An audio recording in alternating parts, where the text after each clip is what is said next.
Salut les amis, j'espère que vous allez bien. Merci déjà pour tous ceux qui nous suivent sur notre chaîne préférée, Chronique Afrique. Aujourd'hui, on s'étape note d'une nouvelle information, une fois de plus du côté du Burkina Faso. La France va retirer ses troupes du Burkina Faso d'ici un mois. Selon une source au ministère des Affaires étrangères, joint par RFI, la France a reçu mardi des autorités burkinabées la demande de retrait de ses militaires déployés dans le pays. Après le Mali, c'est le deuxième pays du Sahel qui exige une sortie de son territoire de l'armée française.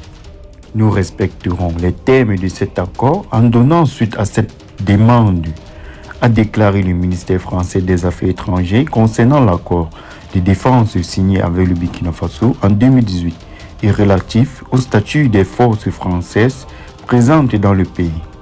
Avec la dénonciation de ce texte par la junte du capitaine Ibrahim Traoré et le conformément au terme de cette attente militaire, la France dispose d'un délai d'un mois pour achever le retrait de ses soldats composant l'opération Sabre.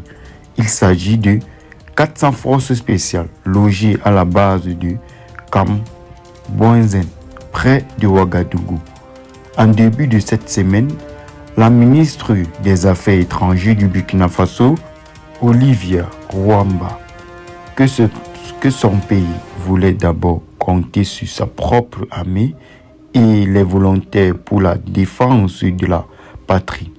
Le même jour, le gouvernement burkinabé précisait que c'est l'accord de défense qui est dénoncé par les autorités de transition, mais qu'il ne s'agit pas de la fin des relations diplomatiques entre les deux pays.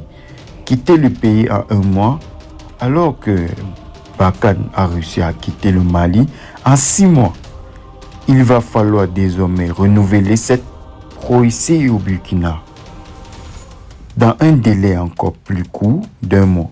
Cette Sabre n'est pas Barkhane et Cambouenzen. Sa base arrière à Ouagadougou n'est en rien comparable à celle de Gao au Mali. Néanmoins, déplacées dans un temps si contraint, les 400 forces spéciales ne sera pas une mince affaire. C'est même techniquement impossible. Alors, pour y parvenir, il faut recourir à un subterfuge et dans un délai de 30 jours. Les 400 soldats vont effectivement quitter le pays. En revanche, démonter et déménager les hangars pour les hélicoptères notamment prendra du temps, jusqu'à 3 mois, mais ce ne sont pas nécessairement les militaires français qui s'en chargeront. La tâche pourra par exemple être confiée à des techniciens civils par y négocier. En ce moment, un accord en ce sens. Quant aux forces spéciales, une partie devrait rejoindre le Niger et l'autre le Tchad. Une présence discrète conforme à la nouvelle philosophie de l'engagement français au Sahel. Le nom de l'opération Sabre, lui aussi, devrait disparaître. Restez toujours courtois en commentaire et respectez les règles de la communauté. N'hésitez pas à nous laisser un coup de pouce. Abonnez-vous. Merci.